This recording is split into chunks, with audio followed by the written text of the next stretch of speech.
Welcome back. So we're joined today by Superintendent Courage Atsem. Chief Superintendent, thanks for the correction.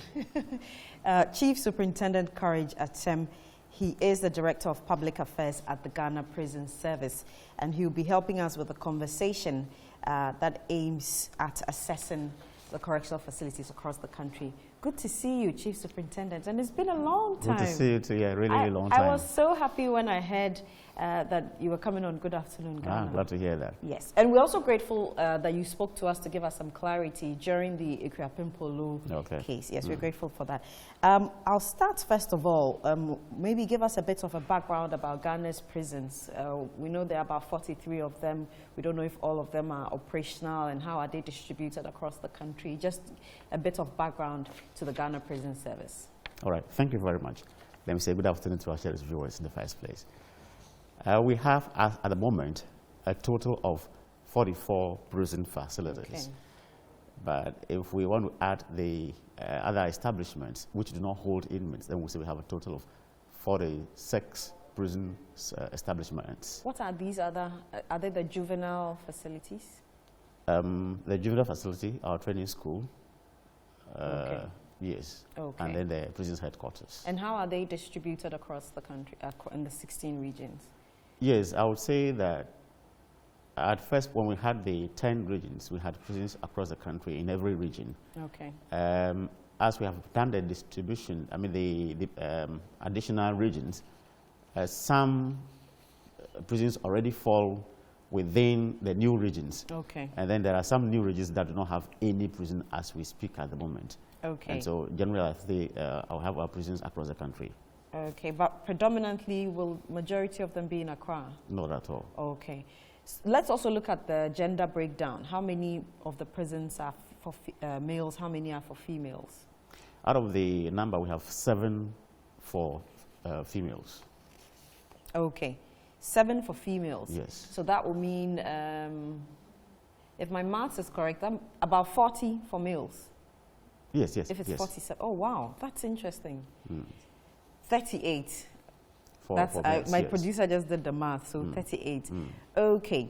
And also, tell us about the mandate of the prison services. I know 3 key things are of importance, utter importance. Tell us about your mandate. All right, thank you very much. The NRCD 46 of 1972, that's clause of mandate, says that it shall be the duty of the Ghana Prison Service to ensure the safe custody and welfare of prisoners, whenever practicable, undertake their reformation and rehabilitation. So breaking it down, we would still have the safe custody of prisoners, welfare of prisoners, reformation of prisoners, and rehabilitation of prisoners. Okay. So these 4 key areas are mandate. And how do you go about achieving these 4 key areas of your mandate? All right.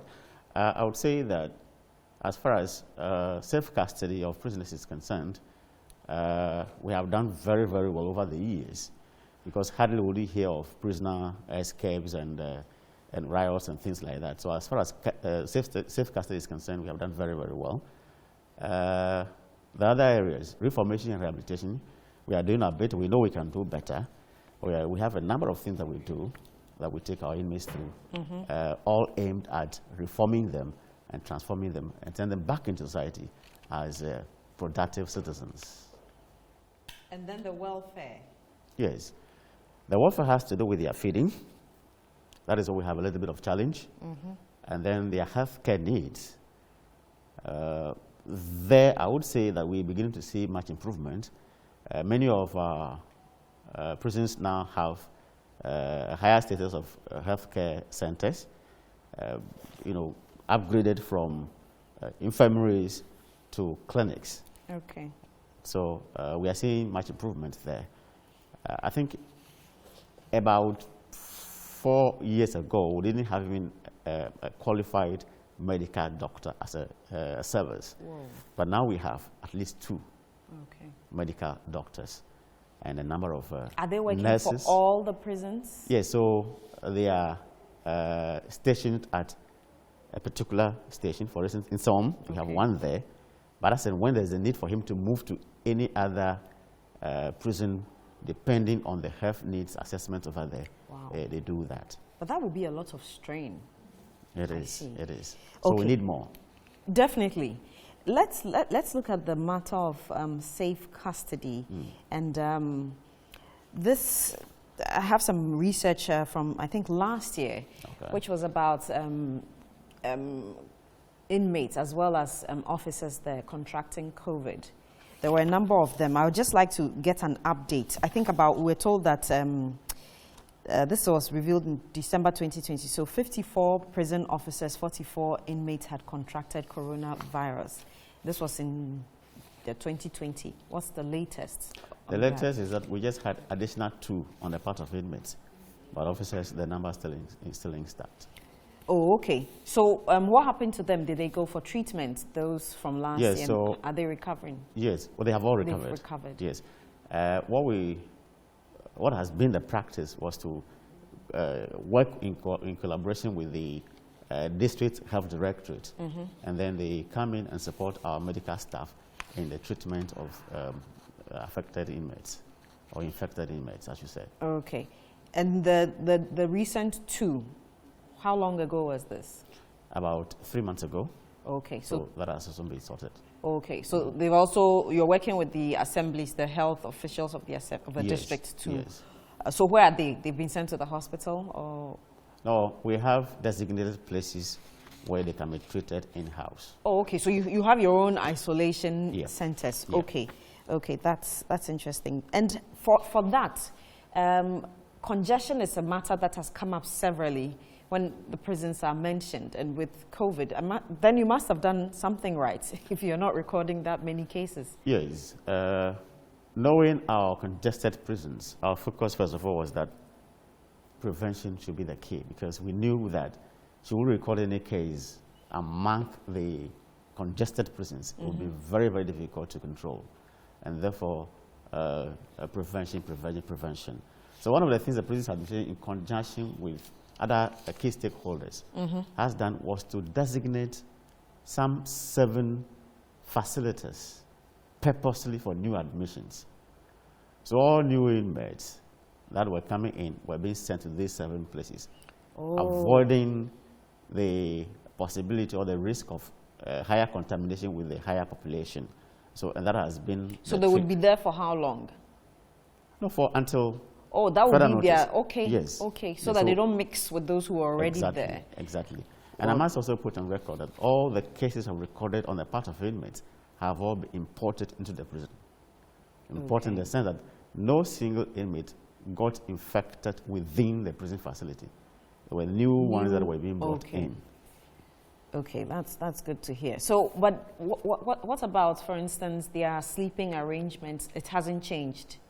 As far as what is concerned? As far as the COVID is concerned, so that because there was no case from within, they are still going about the way they have always gone about. Oh, yes, exactly. And then the new ones are also doing what? How is their sleeping arrangement made? The new ones are better because they are not many. Okay. So those places are not as congested as the old ones. So how about when it's time for dining and when they are moving about? How do you control that? We have period for feeding. And so when the time comes, they have areas where they are supposed to go and feed. And so once the bell is tolled, they know where to go for their feeding, their food. Okay. And you were able to ensure social distancing among them during this time?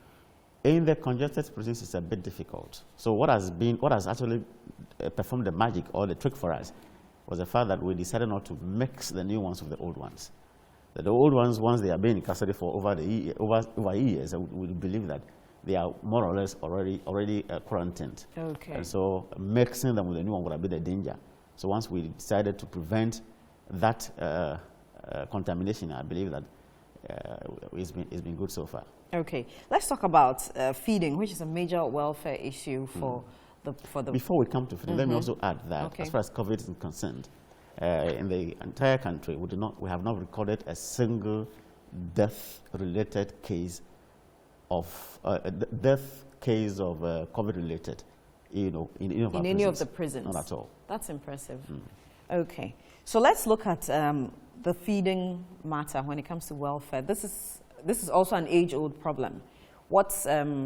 Government gives a certain subvention for that. Has it improved? Has it increased? And what's the status quo? Good. It is still a challenge. As we speak, we feed our inmates on 1 Ghana cedi, 80 pesos per day per head. You've been spending 1 Ghana cedi, 80 pesos per head per day. For how long now? The last time it was increased from 60 pesos to 1 Ghana cedi, 80 pesos in 2012. Wow. Yes.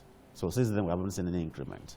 But what is 1 Ghana cedi, 80 pesos going to buy? And I say this because I came across an interview an inmate did with a radio station and talked about how they often eat gari, and once in a while they get some soup, which is bland.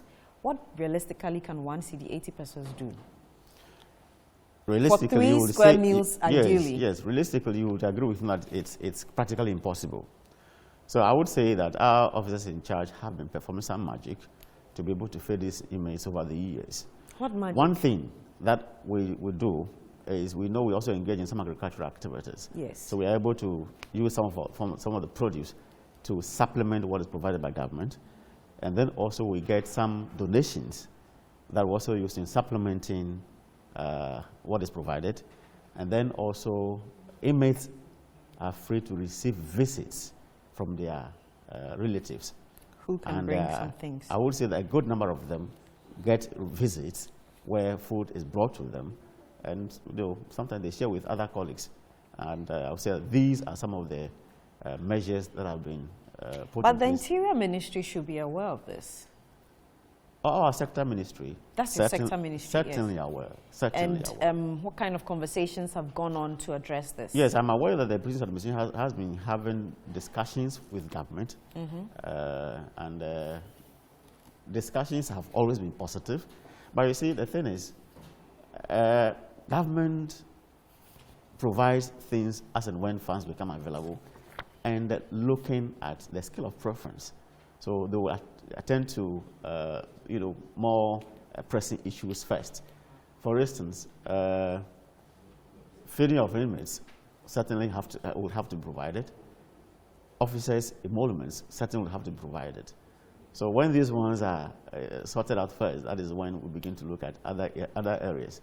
So government has its eyes on the issue, but I believe it's a matter of an availability of resources. If the allocation is done in terms of priority, then feeding would be priority. Yes, certainly. And 1 cedi, 80 doesn't appear that it's being prioritized. I agree with you. It's woefully inadequate. I see. And it's a big challenge. It is. I see. So, but you see, that will link me to the next thing I want us to talk about. That also affects the reformation, the intention or the objective to reform and rehabilitate, because if they go there and life is hard, it also contributes to hardening them, really. Then they will look for alternatives. And I have a quote here from this interview. This was on Joy FM, I believe, where the inmate, whose name was not given, said, "We are allowed to smoke weed and use other hard drugs as officers are dealers." And I would get the impression that they would be smoking this weed, that is allegedly, if they're not getting, sufficient amenities like food, etc. Yes, contraband in general has always been a challenge for prisons across the world. And the Ghana Prison Service is no exception. But to say that they are allowed to smoke, that is wrong. They are alleging that officers are in on it. That will not be far-fetched. That would be an exception and not the norm. Okay. Like we say, in every home there's a Mensa. So I wouldn't sit here and pretend that there are no bad officers among us. So in one prison or the other, there could be a recalcitrant inmate, and a scrupulous prison officer who could be engaging in such. And when you are caught, we have disciplinary measures to take some of these officers through. Like so what? It is not a norm. But so for an inmate who is caught, what are the disciplinary measures? And for an officer who is also found out, what happens? Narcotic use and possession is an offense by our laws. So whoever, be an inmate or an officer, if you are caught with a narcotic substance, you can hand it to the law to take its own course. So that's what we do. Okay, and what are some of, aside narcotics, what are some of the contrabands that, you know? Mobile phones. Mobile phones are contrabands with prison standards.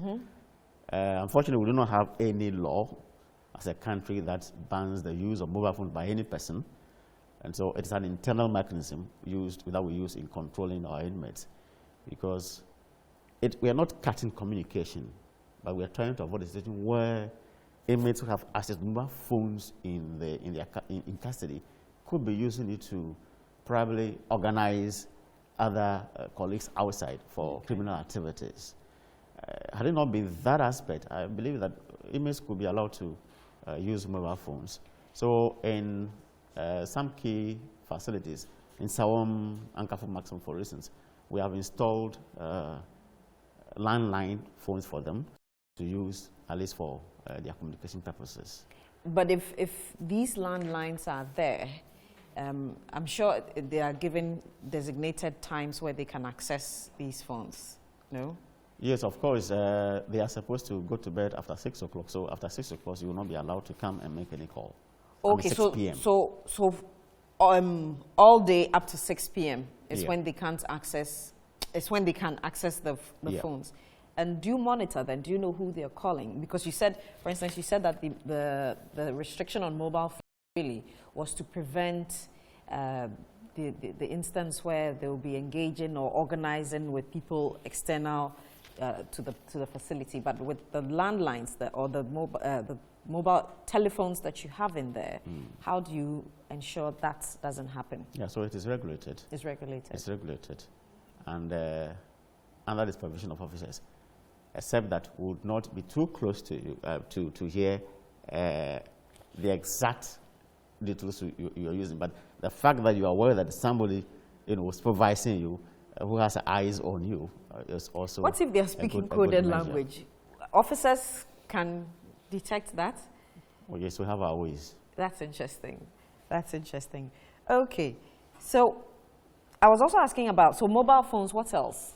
What else is not permitted? What other contraband finds its way in the prisons? Weapons. Weapons of any kind. Because then anything can be a weapon. Yes. So then how are you sharp defining knives, okay. Glass bottles, metallic items. And what do they do with these? In the yard. Say again? In the yard. Yes. They can do anything with it. Attacking themselves, attacking officers. Attacking themselves, attacking officers, trying to use it to at some areas of the place, preparing the way for a possible escapes and things like that. Yes. This sounds like a movie. We need to be careful. That's interesting. How those things get in. That's interesting. So let's look at the two last points you put out, the reformation and the rehabilitation. I know there will be programs that the prison service will put in place to achieve this. Tell us about that. Yeah, so we have a number of programs. We have religious and counseling activities. And then we have formal education. And we have trade training programs. Formal education we started in 2007. And the first batch of BEC candidates came out in 2010 and did very well. Okay. And so quickly had to enroll them onto the SHS program. And since then we have been running BEC and WASI courses for our inmates. Just 2019, getting to the end of the year, we're fortunate enough to have the University of Cape Coast, with the support of Planned Voter Foundation and an NGO, coming on board to enroll 59 of our inmates in tertiary education program for in our inmates on the College of Education and Distance Education program of the University of Cape Coast. So as we speak, we have 59 of our inmates on that program. And would they be the first batch? That would be the first, yeah, that would be the first ever batch Wow. of tertiary education in our prisons. So what are they studying? They are basically reading diploma in business and education-related programs. Oh, that's interesting. So, but the question is, and this is not to, pour water on it, but if they are there for a long period, assuming, then what will they be using these qualifications for? Some of them are quite young. And so we believe that irrespective of how long they're going to stay, it will still be useful to them.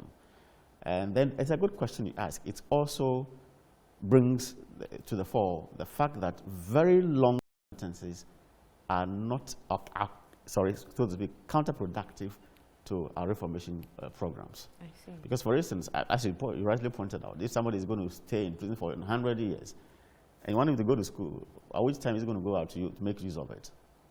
So but very long sentences are also counterproductive. Can't the skills then that they acquire during however long they stay be used to do something within the prison that will be beneficial to Precisely the facility? Precisely so. Do you have that happening, or they're still in school? Yes. Currently, we are making use of some of them.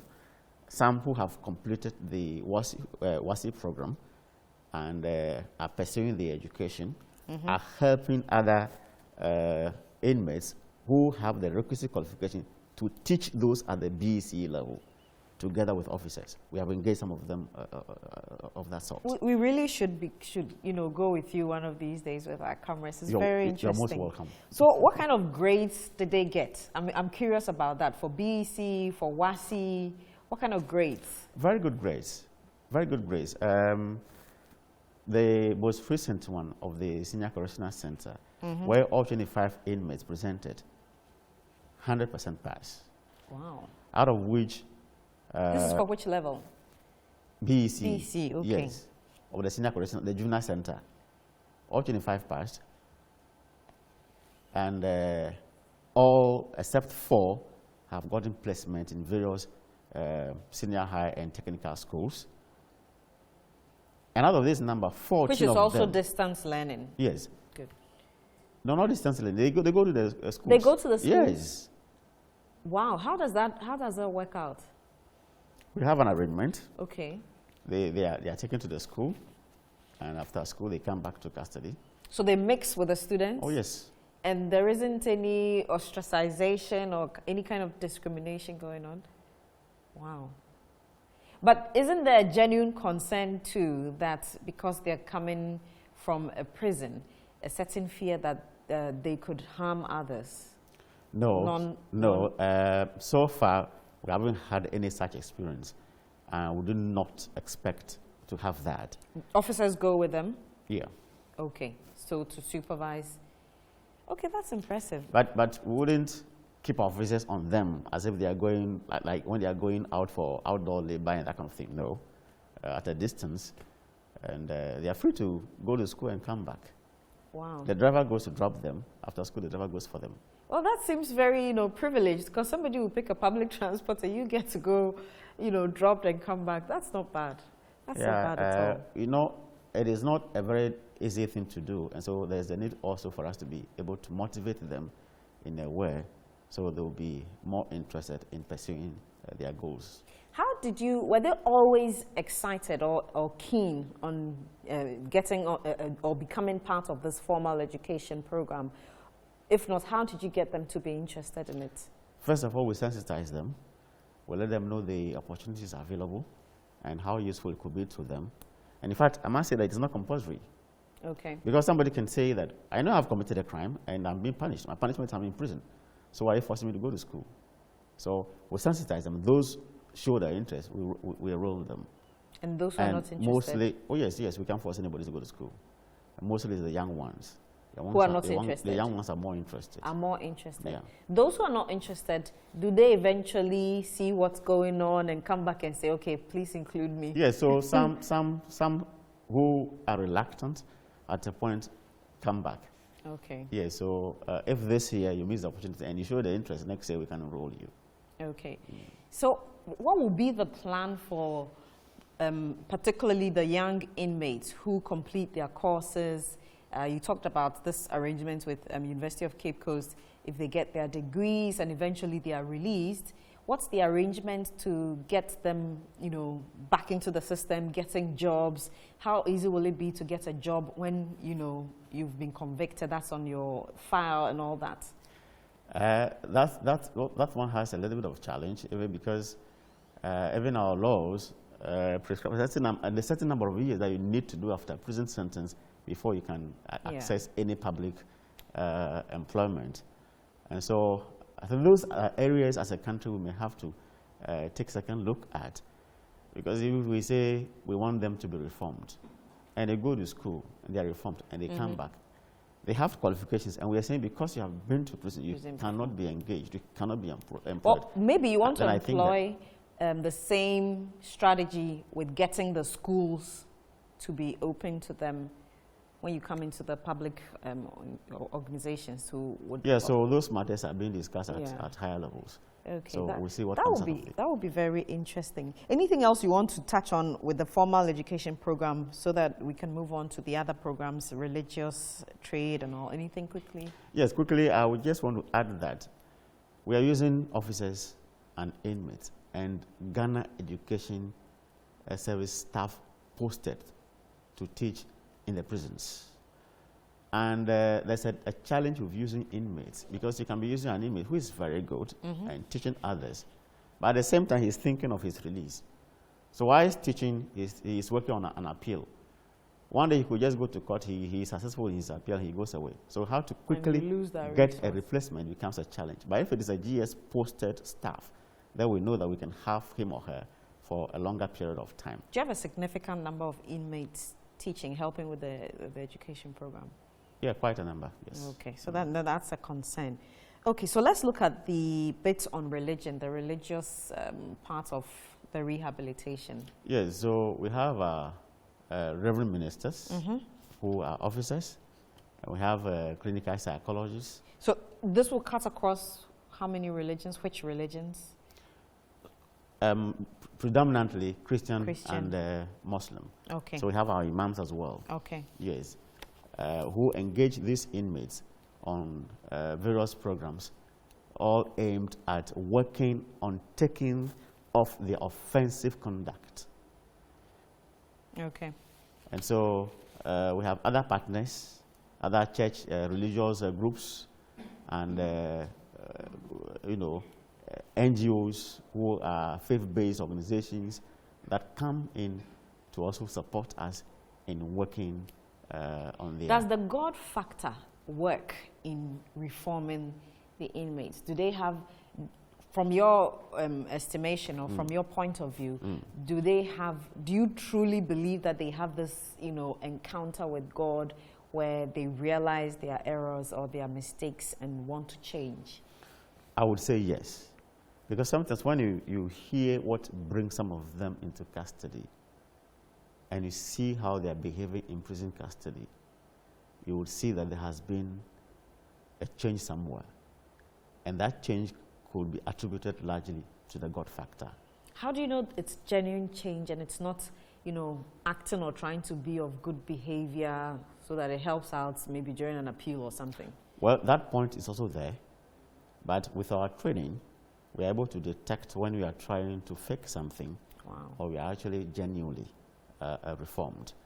But I must also say that the bigger test lies in when the person comes out. In custody, you can be seen to be very well reformed, but the test actually is when you come out. And one aspect of it has to do with we, the members of the society. Why? Somebody goes to prison 10, 15, 20 years, comes back. If he was a peasant farmer, I'm sure he wouldn't have any crop on his farm by the time he comes back. And here he is. Nobody wants to have anything to do with him. What are we expecting? So societal rejection of ex-convict is also a big challenge. Yeah. And if we want to move forward as a nation, I think that is one area we have to look at again. Okay. I mean, as we conclude, I would give you the opportunity to speak to that. This bit about societal rejection is very important. But you talked about the two main religions, Christianity and Islam. You also talked about a psychologist. I think you mentioned something. Yes. Yes. So psychologists also engage them with various therapies aimed at working on their conduct, offensive conduct, mentally. And when you interact with them, you get to see that, yes, there's a change coming. Am I allowed to ask about the kind of therapies? I'm curious about that. Well, I am not a psychologist, Okay. so I may not be able to give you the details. But what I'm aware of is that we have qualified officers and other partners who come to support us in handling some of these issues. Okay.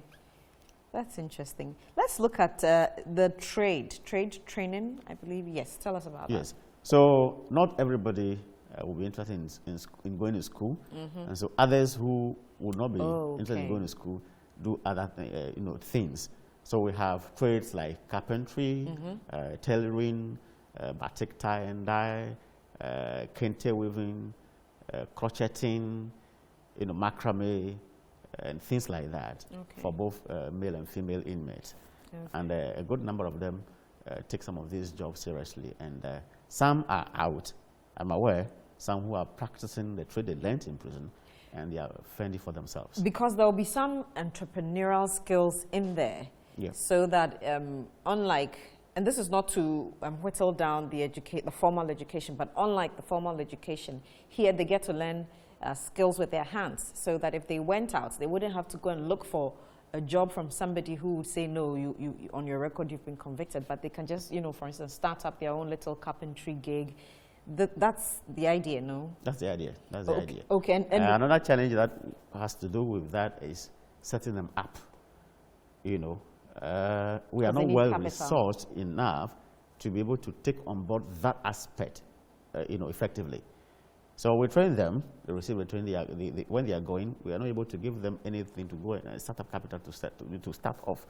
And so if we can have some corporate bodies and public spirited individuals who can come on board and take that segment, I think it will be a good thing for us as a country. So that they could have some, startup capital, yes. Nothing fancy. Just when they step out or when they are released, they can, start some entrepreneurial work with that without having to go through any kind of discrimination or ostracization. That is why the things we train them in are things that do not require huge capital to start off. Yeah. And so it's one thing we can look at as a nation. So when they learn the carpentry and all that, so the things they make, what happens with it? Are they sold or what are they used for? Yeah, so we have a marketing department that is responsible for sale of those items. It's a revolving fund. And so the proceeds is plowed back in making sure that the training is sustainable. Okay, so the proceeds come back into training them? Yes. Okay, but is there producing the necessary equipment and logistics for the training. Very well. Is there no way for maybe a percentage to go into some kind of remuneration for them, which can, in the long run, become a little capital that they could use when they're released? There is an earning scheme for them. I don't have the details, but there is an earning scheme. So in some cases, some NGOs come and partner us, and the package is that after training, when you are going, you are given something to go out with. So such people are able to go right away and start off. Will this earning scheme also come from some of the labor that they do? Because we see that they are taken around to weed and do some kind of cleaning and all of that. Yeah. So there will be earnings from that, which will go into the scheme. Okay. So we've delved into the religious part. So for instance, let me just clarify that a bit. For instance, we have a program with the Zoom Lion company, and here each day they are paid something, which is kept in their accounts. So there is something they can go home with when they are going to discharge, provided they do not exhaust, because it's in your account. You are attended to us, and when you need it, you can request for it, and it's given to you. And there's no way any officer can, you know, an unscrupulous officer can, you know, put their hands into it, the monies that these guys would be making? The one that is in the account? Yes. No, it's not possible. Nope. There is an officer, a receptionist officer designated for that. That is his responsibility. So there's accountability. Essentially, yes, that's what I'm trying to find out. There's accountability. Okay. And how is that achieved, or how does the accountability work? This person in charge is what, going to give accounts of it? Yeah, so it's recorded. So the records are there. When you take it, you sign. So you also know how much you have. The inmates also have a way of checking the accounts. Okay. So they're also in the know? Yes, yes, yes. There's okay. No what about situations where inmates, and which may come off exploitative? So an inmate will have to go and do some work for an officer. Is there going to be some payment to that, or some kind of reward, maybe food, or how often does that happen? And when that happens, how is it worked out?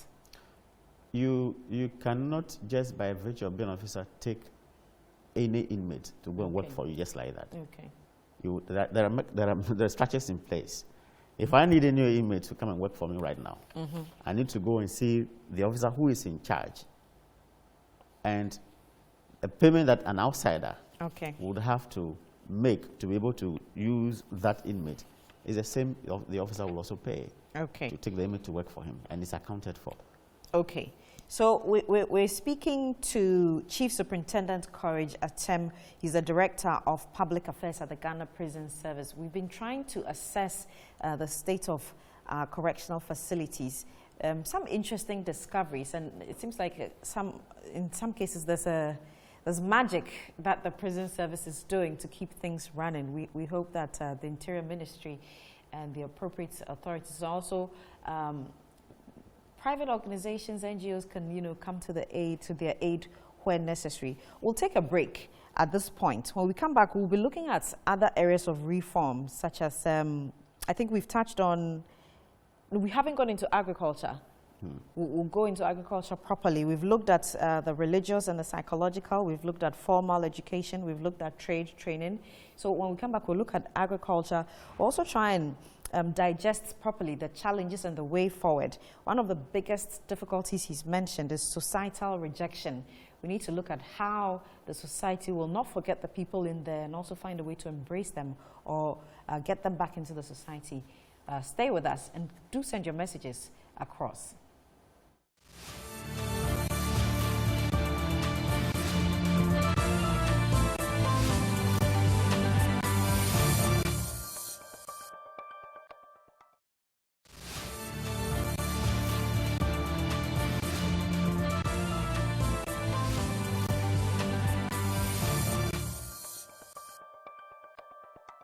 Welcome back. Now, Chief Superintendent, let's talk about agriculture properly. Earlier, you hinted that that's one of the means to sort of internally feed the inmates because of the feeding challenge, the 1 Ghana cedi 80 pesos, how insufficient it is. So really give us an idea of this agriculture that you do. What's the plan like? What's the structure like? And how does it work? All right. Agriculture actually plays a very key role in our prison system. It is one of the key areas we concentrated on in reforming our inmates. So for that matter, we have even a whole directorate created for agriculture. So we have a director of prisons in charge of agriculture. We have a number of prison stations that are designated as agricultural station or farming stations. Okay. Now, let me say that it is not only farming for the purpose of labor or working because you are in prison. We use it as a way of training them so that when they go out, they'll be able to use that for themselves. So it's sort of linked to the trade training we just talked about. Exactly. It's a way of training, that's one. Then it also helps us in supplementing their feeding. Okay. And then again, the agric stations are usually open camp prisons. Explain open camp prisons where they are not walled prisons. So you go there, if there are no inscriptions to show that it's a prison, or you see them in a prison attire, you may not even know there's a prison because it's an open place. How do you prevent escape attempts then? So this is a way of gradually releasing them into the society. So those stations do not receive inmates right from courts. Okay, those who are nearing their release time. Exactly. But isn't there a certain attraction to escape for the inmates? And how do you curb that? Well, supervision is key. I must say that in every prison facility or in every confinement, people would want to, escape to freedom. Why not? Yeah. So that tendency may always be there. But you see, as I mentioned, these are people who have done the greater part of their sentence in the world prisons before being released to the camp prisons, perform these agricultural activities, and then gradually, get released. So that also serves as a disincentive to them to try to escape. And it also comes as a kind of privilege for you to find yourself in that kind of environment. You are being in a world environment. All of a sudden, you are even though you are still in prison, you don't see the walls around you. So that also serves as an improvement. There's a psychology to it. Exactly. So okay. They are motivated to go to such places. Great. So I would assume that the labor that they put in here, their earnings will go into this scheme that we talked about, the earnings scheme. Mm-hmm. And when the produce, does it end at feeding, or they can take some to markets and sell to also bringing some money back to the prison? Yes. What it is this. What we produce, mm-hmm. part of it is used in supplementing their feeding. Mm-hmm. Part, it's sold, let me say the greater part, is sold back to government. Okay. So we produce, government buys it, which is used in feeding them. So instead of contracting others to give us all we need in feeding the inmates, mm-hmm. what we produce is also bought by government at a rebate. Okay. Which also goes to government as a kind of savings. Because the price that we will sell it to government will not be the same as it will be bought on the market. Yeah. So that is how we handle it. Okay, that's interesting. I want to look at officer-inmate relationships. How is it like? Cordial, I would say, generally. Generally. Yes. That is why you will see an officer escorting about 4 inmates who are holding cutlasses, and the officer, doesn't have any. But is it always cordial? Yes, generally. Generally. So that has there been an occurrence where one officer following or escorting 3-4 inmates with cutlasses, has it ever gone south?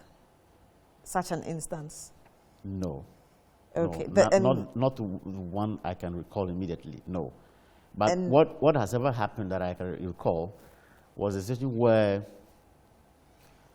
an inmate would try mm-hmm. to escape, and the other 3 would assist the officer in recapturing him. Oh, wow. There has also been a case where an officer went out with inmates, and the officer suddenly took ill, and the inmates had to carry the officer back to the prison. Because they could have taken advantage of that and situation. Ran away, yes. But they brought him back. Okay. So these were experiences we've had. That's interesting. And so that goes to underscore the kind of relationship we have with our inmates. That's interesting. Because if we are wicked to them, naturally, if you are wicked to all 4 of them, yeah, and they have that opportunity, I'm not sure they will bring you back. That's interesting. But I'm sure there will be exceptional cases as you would target. This is another quote that I'm reading from this interview where an inmate says, "We are flogged by prison officers whenever we attempt to complain about the deplorable conditions we live in."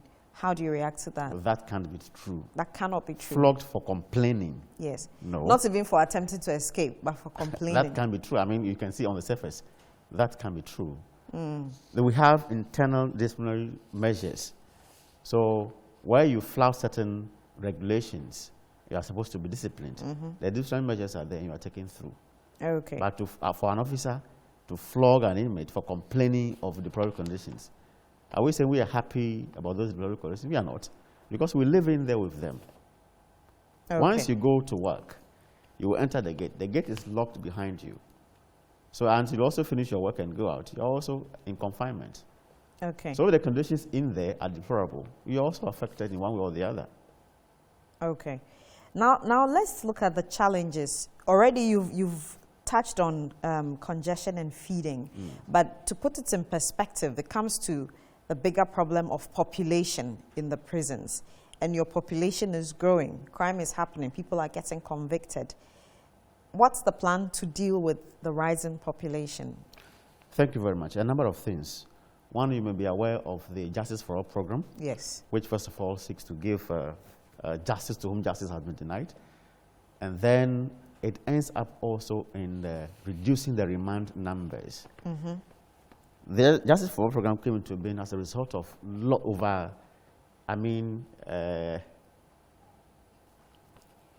unreasonably long, remand periods. Somebody being on remand for 8-10 years. For some cases, if maybe the offense, the sentence may not even be that long. So why do we keep? So we are being unfair to such people. That is what brought on board the Justice for All program in 2007, and it has done very well in certain, in reducing these long remand periods. So that's also, one way. That's one, and that also reduces the congestion. And then two,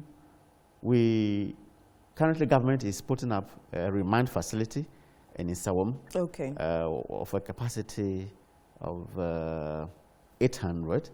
So which means that if that is completed, this will be for across the country inmates? At the moment, it's in Sawam. I believe there are plans to have others in other localities as well. So that it will be catering to only in Sawam or other facilities across the country. That's what I wanted to understand. At the moment, is the remand facility better in Sawam. So if in Sawam inmates are not, those on remand are not up to that number, then we can bring from other places. Okay. Yeah. Okay. Then also, you may be aware of the Church of Pentecost coming on board to put up some camp prisons for us, modern ones, I must say. One of which we are getting ready to commission quite soon, maybe next month. Okay. Early next month. Do keep us in the loop. Yeah, sure. Metro News will be there. Sure. So it's at the Jura. Okay. I don't know if you have any. We will get Ashanti somebody. Regional correspondent. We do. We have an Ashanti, Abdul Bassett. Okay. We will contact him and then put him in touch with your team there. That's fine. Yes. That's fine.